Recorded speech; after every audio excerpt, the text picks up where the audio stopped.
G'day, mate. We're here at the 2017 Aussie Open in Mundaring, just outside Perth, Australia. It's a beautiful disc golf park, challenging the world's best players. Here I'm your commentator, Avery Jenkins. Sitting alongside me, Eagle McMahon. How you doing today? Good. How about yourself? Feeling good, looking good, waiting to see some action from the first round, day one, here at the first PDGA Major of 2017. We have the world's best players traveling halfway around the planet just to be here and compete in this prestigious event. We have our lead card, featured card, Paul McBeth, Pasi Koivu, Eagle McMahon, and Ricky Wysocki. Hole number one, 225 meters, 738 feet. It's a downhill par 4 with OB right and left stretching all the way down and around the back of the basket. Very difficult hole. How do you plan on playing this kind of hole? Very challenging, very dangerous.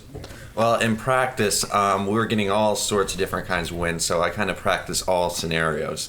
Right now, there was pretty much no wind, or if there was, it was a tailwind. So I think most guys practice the kind of layup before the green shot, but I would go a little more aggressive with the wind right now, just personal opinion.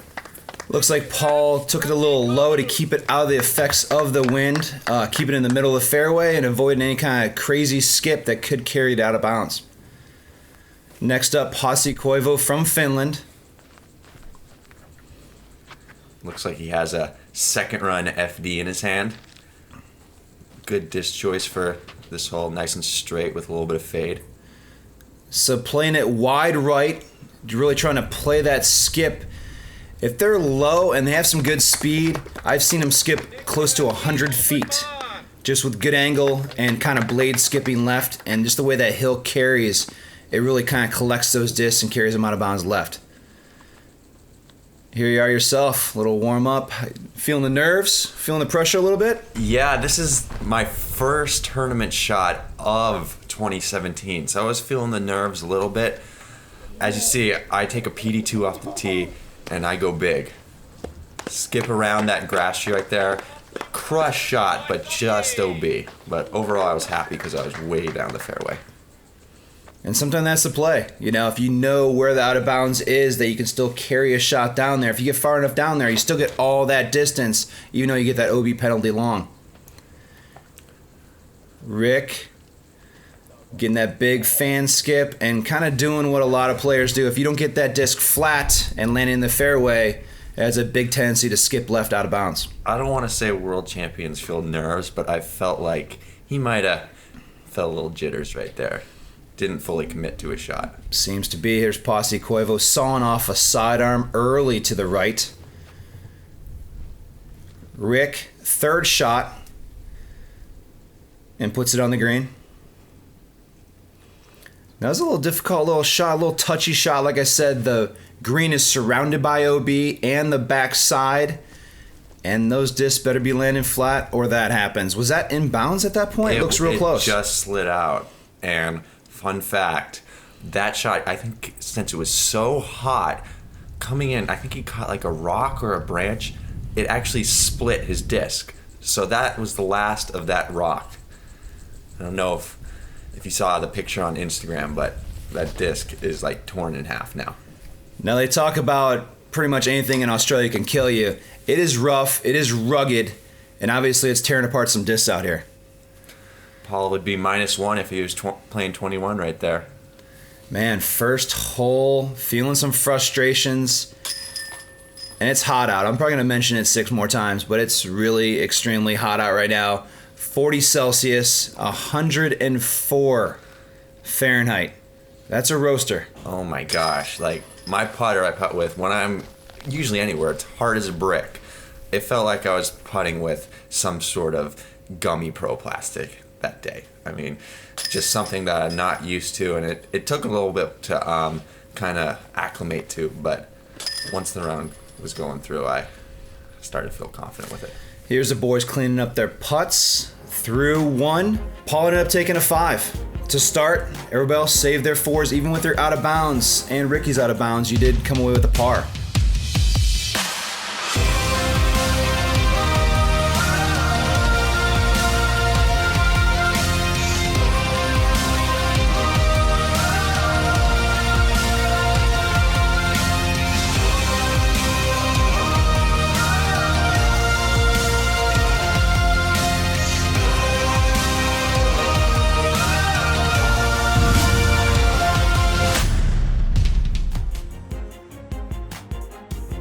Hole number 2, 200 meters, 656 feet.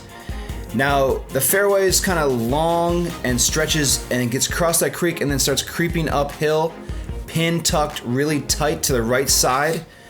What's the play on this hole? Obviously, you can try to clear the creek. Are you trying to go for it and risk a little more, or are you laying up on this hole? I think most players are laying up because just the way the hole shapes up, even if you were to get a drive across, you'd be on the left side of the fairway. I mean, best case, you may have a 20-meter putt, but that's best case. If you were a lefty or something and can get a full flex of the disc, it might make a little more sense for you to go for it, but I just took a putter off here just because I wasn't trying to get too aggressive. It seems like you don't want to risk too much, especially this early in the round, to try to get that tee shot across the creek inbounds, making for a very easy drop-in birdie at that point. But it looks like a lot of the players are laying up with either a fairway driver, a mid-range, or in your case, a putter. There's Paul with a rock. Slight hyzer on. You want to get those flat. Hope it doesn't skip too much. That's close. That was close. And if you see it in person, that's like a little bubble out there. So if the line continues straight, he would have found himself OB. So he got a little bit of a break there. Now stand a little standstill sidearm from here. Not too far of a shot. You do got to play it uphill, so you got to get that carry. And toss it up near the basket, just skipping backside right of the green.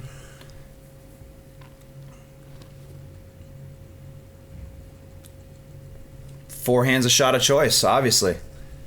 Yeah, I mean, if you were to throw backhand, Paul was in the perfect spot since it was the most open from over there. But throw on the forehand, you can kind of count on a little bit of a skip. It's just it's a pretty comfortable shot. And there's a bullseye. Pasi Koivu, backside green, and in for birdie.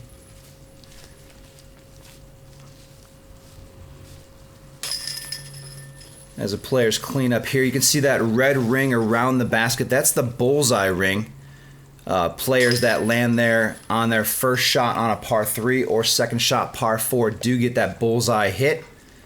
Otherwise, just within the green circle, that's going to be a green hit. All players making this hole look really easy. All walk away with birdies. Hole number 3, 115 meters, 377 feet. A slight uphill shot, but you do have to navigate and avoid this green on this little high-rise terrace to the left side of the basket. Pretty standard hole, not too much danger except for that green. And it plays a little longer than it looks just for the fact that it is slightly uphill.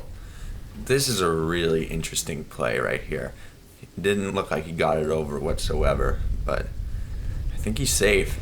I'm not sure what that was. If he was trying to get that roller up and over to the basket, it really just got to the angle cut and tailed off left. What are you playing right there? That's sliding up in the bullseye. That's a C-line PD right there. I thought I threw it way too low, but somehow it just crawled right up to the basket. I was pretty happy with the result there. Yeah, especially with these dry conditions, the fairways, the greens, any part of this land is very dry and very fast. So even with your low shot, if it was on line, had a chance to skip all the way up there. Paul, a little more air underneath his shot, checks it up on the hillside, and that's a green hit. Making this hole a little more difficult than it need to be. Short left, trying to play a shot over the green, being the golf green, and then backside on the disc golf green. Ricky hoisting it up from a distance. Is that outside the circle right there? Yup, that's an outside the circle putt. With that shank of a drive, he still managed to put it in. That's a world champion right there. I was like, the champ is deadly from a distance with that putter. Making easy work of this hole. Got Pasi looking for a par putt here as you clean up and get out of his way.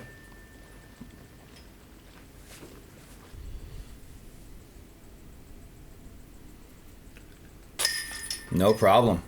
With his drive, he should be pretty happy with the 3 there. I mean, nothing gained, nothing lost. After hole 3, everyone except Pasi gets the birdie, and Eagle and Ricky 2 down after 3 holes. Hole number 4, 150 meters, 492 feet.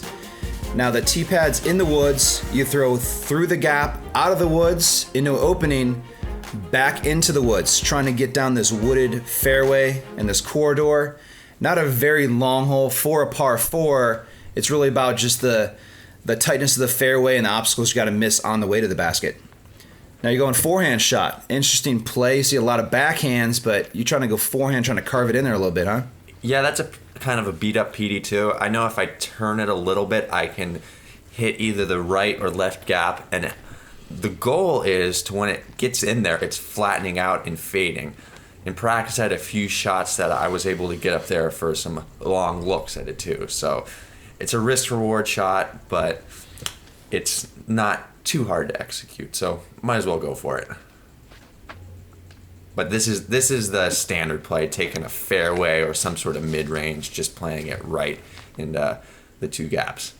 Really just trying to get a clean look at that second shot, trying to get a nice little line as you toss his approach, catching a stump low and kicking left. Yeah, that shot I just didn't get in the air. I was happy with the power I put on it, but it was too low. Rick sidearm, a little kiss off the tree into the bullseye. McBeth, wide open look. A little hyzer putter around the outside and puts it and slides it right up to the pole. So there's some routes no matter what side of the fairway you're really on. There seems like there's a right side and a left side using for the hyzer or the forehand shot. A long attempt. Tickle the chain. Pasi knocking down some inside the circle putts today. Yeah, I was just the only one left out of a birdie there. I was a little sad. You sound emotional. Yeah. Here the boys tapping in their birdie putts, making this hole look fairly easy. If you didn't catch that stump, I think you're going to be up there as well for at least a putt. After hole 4, Paul, Pasi, and Ricky all card birdies. Eagle with the lone par. Hole number 5, 100 meters, 328 feet. Now there's a fun hole to throw for the fact that it's like a little flex shot. You got to kind of carve the fairway back to the right and then finishing back to the left. It's a true precision shot trying to read the angles and stability of your drives. Here we go, Rick taking a little tight inside right and kicks left. That's not where you want to be. No, not at all. Looks like Paul's going mid-range and just didn't turn it. No. That's kind of what I'm talking about, trying to manage and trying to control these angles and trying to get the speed just right. It's a nice technical short hole. I mean, you're not too upset if you get down to where Paul is, because he still should have a pretty easy up and down, but trouble hits where Ricky threw it. You do not want to hit early. Both you and Pasi snuck it through that little island of trees to get out in the open. Pasi's actually had a little better finish at the end, getting that green hit. Rick way outside. Catching a couple trees on the way. Probably circles edge for the par save.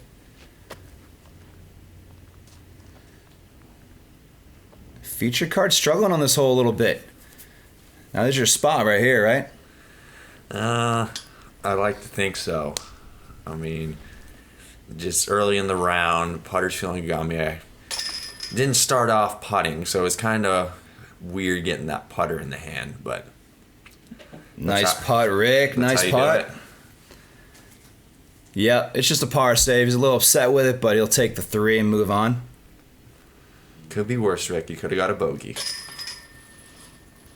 Pasi with the lone birdie.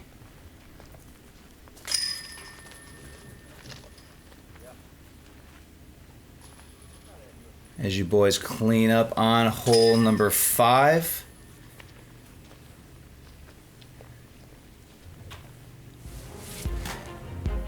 Pasi with the lone birdie. Eagle, Ricky, Paul having some troubles trying to read that angles.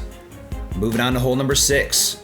190 meters, 623 feet. Looks wide open, right?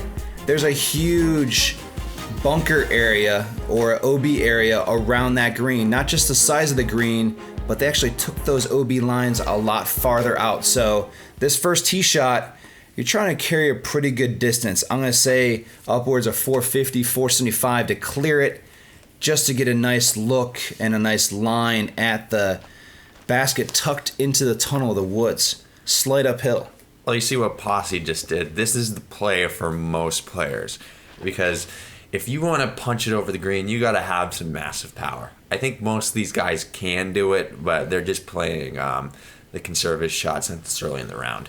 And Rick played it up there as close as can be. I'm just kind of surprised he's not going for this shot. And same with Paul. I mean, Paul, Ricky, they both have top 10 distance, and they're both laying up. So I'm just looking at this hole right now. It's really playing in your minds that you got to either lay up or go for it. Getting the height, trying to get the carry, and does. Yeah, I mean, I was happy with this shot. I actually felt like I didn't get a full hit on it, so I was a little scared. But as long as you get it left and don't hit the green, you're going to be safe. Yeah, we look at these greens. They're not green. They're brown or black. They're actually sand. For the fact that in Australia, golf, with these extreme conditions and heat, to try to actually manicure and keep a green alive is a lot of work and maintenance. So they actually have sand greens, and I think this course lays out better for disc golf than it does golf. Yeah, in the coming SpinTV videos, you'll probably see a few shots hit the brown, or so-called green, and they're just going to a dead stop. Basically, when you're throwing it onto that, you're done. You're OB. There's no skip off of them. There's the Eagle, a little from the knee, little toss-up, forehand shot to the edge of the bullseye. Rick, putters are feeling warm, but no, they're feeling hot. Knocking down another big putt. He hasn't lost it in the offseason. McBeth, straddle, birdie, and in.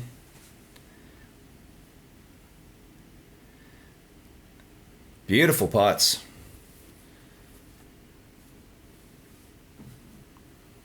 Checking that disc, make sure it's his.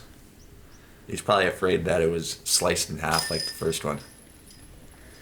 Got to be concerned. Pasi, another great putt inside the circle. And here's you making easy work of this hole. Yeah. Clearing the big out-of-bounds area on the tee shot, and very routine little forehand for a tap-in birdie on hole number 6. All 4 players on the feature card, carding threes, carding birdies, making it look easy. Hole number 7, 175 meters, 574 feet. Now it looks like a pretty standard hole, not too long for a par 4, but what makes it difficult is it's so tucked to the right. Now the tee shot, you want to carry it out the gap and then finish really hard to the right along the tree line just to give you a straight look at the basket. There's Pasi forehand demonstrating that big finish to the right. Trying to get far enough where he lines himself up for that second shot. You want to get as close to the trees, or so-called bush, as you possibly can, but you don't want to do what Ricky did right here. He hung his drive out a little too far left, and you'll see on his second shot, he's not going to have a clean look at the gap. Just the way this second half of the fairway, or last third of the fairway, is situated, if you don't get inside to the right, this corner sticks out. It's really hard to get a good angle and approach to the basket. Yours getting a big fan skip and finishing to the right. Looks like a pretty good line from there. Myself, Pasi, and Paul were pretty much all in the same exact spot. There's Rick out of position, trying to go over the top. And filters back to the fairway. You might have a long look. Putter's hot today. Why not run that one? Little standstill routine. Get past that tree. Beat up P2 up shot right there. Backside green. That's a green hit for Eagle on hole number 7.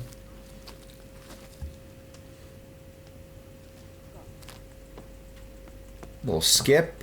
Check. Right to the basket. Pasi with a overstable putter, just kind of trying to flex it in there. Gave it a good run out right on the edge of the bullseye on this par 4. Mark it up. When you're watching Ricky size up that putt, you're just biting your nails because you think it's going in. So there's never any comfort on the course when you're playing with Ricky. I'm going to say pretty much if he can see the basket, it has a chance to go in with this guy. Jams it. That was probably the first real putt of the round.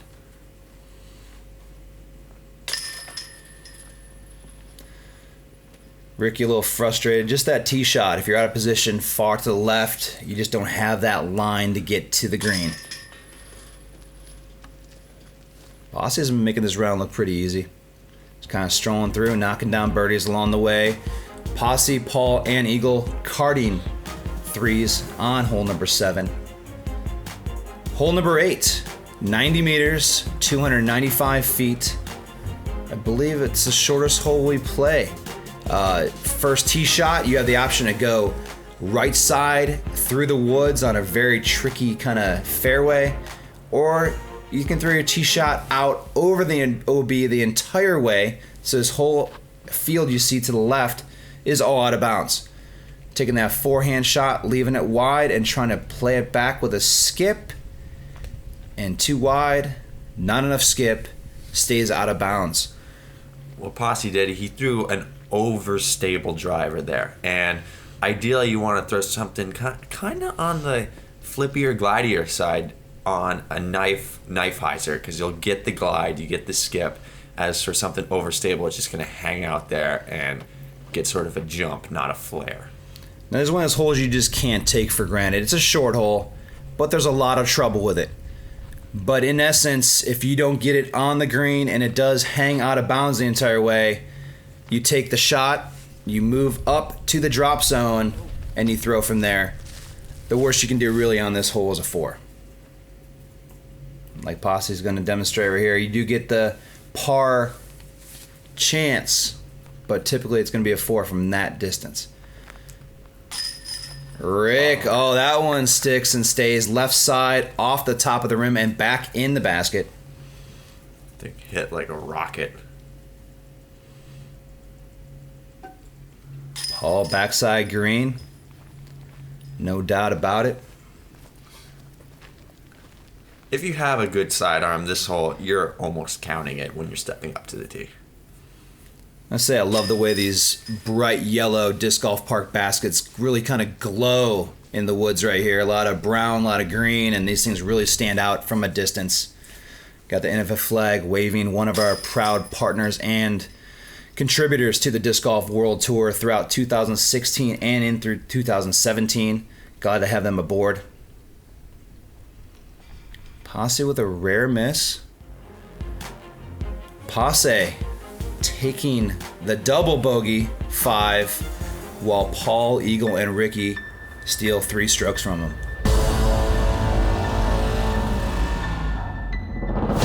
Always thrown Innova and competed with Innova. I don't think I'd be playing the sport if it wasn't for him creating the disc itself and then just taking it to the next level over and over and over again. How great the discs are themselves. It's really gained my trust, and I don't think I would be here without Innova. I don't see myself doing anything else. Hole number 9, 120 meters, 394 feet. A downhill braking left with OB down the entire left side, and that green to the right completely circled with OB. Very fast green, very difficult green just because it's so downhill and has that break and tendency to skip left. Players want to play it out to the wide right, avoid that green, and at least get a putt on this hole? Yeah, I played probably most of my practice rounds with Paul, and we both go P2 if there's no headwind. So right now we're taking the kind of high, overstable route, just so hopefully when it comes in, it just sticks. I hit the green, but luckily roll over safe. That's the chance you take, taking it up that high with that much angle. But you see these players, they're playing for that skip. One thing that's a lot different than most courses we play throughout the tour is it's thicker grass, and it's going to catch that disc coming in at really steep angles, no matter how steep. But on these kind of greens or conditions, these fairways, you got to play that skip. Leave it out, 40, 50 feet to the right, and anticipate actually skipping back to the basket. Wow. Beautiful read on the angles. Watch all three of you throw your shots, little wide, little tight. And Pasi nailed that shot into the bullseye. Well, outside the circle putt, about 11 meters. That putt looked good. Yeah, that was like super spin putt for some reason, but it worked. Felt good. First outside the circle putt of 2017, or in an event at least. Make those all the time. Rick, no doubt about it, jams it for the birdie.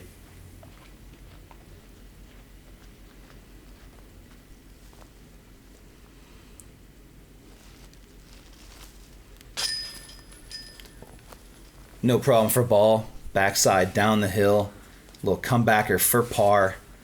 A little frustrated after that hole. Didn't get quite close enough to jam that putt. And Pasi, little tap in from the bullseye. Pasi, Eagle, Rick, all getting those birdies. Paul walking away with a lone par. You guys are on a pretty good clip right here. You guys are moving. You guys are playing some great golf. Green hits, Paul 67%, leading the way on the featured card. And bullseyes hit. You guys are all pretty steady. Rick keeping them real close to the basket. And inside the circle putting percentage, Pasi missed that one on hole 8. Other than that, he's been pretty solid. Everybody else with 100% inside the circle. Rick, that putter's on fire. He had 2 huge putts, and then you just saw Eagle with that big outside the circle putt on hole number 9. And penalties all around. It's hard to get through this course clean with so much OB, and you guys are playing steady. I cannot wait to see what this back 9 brings. So you guys are on a pretty good pace.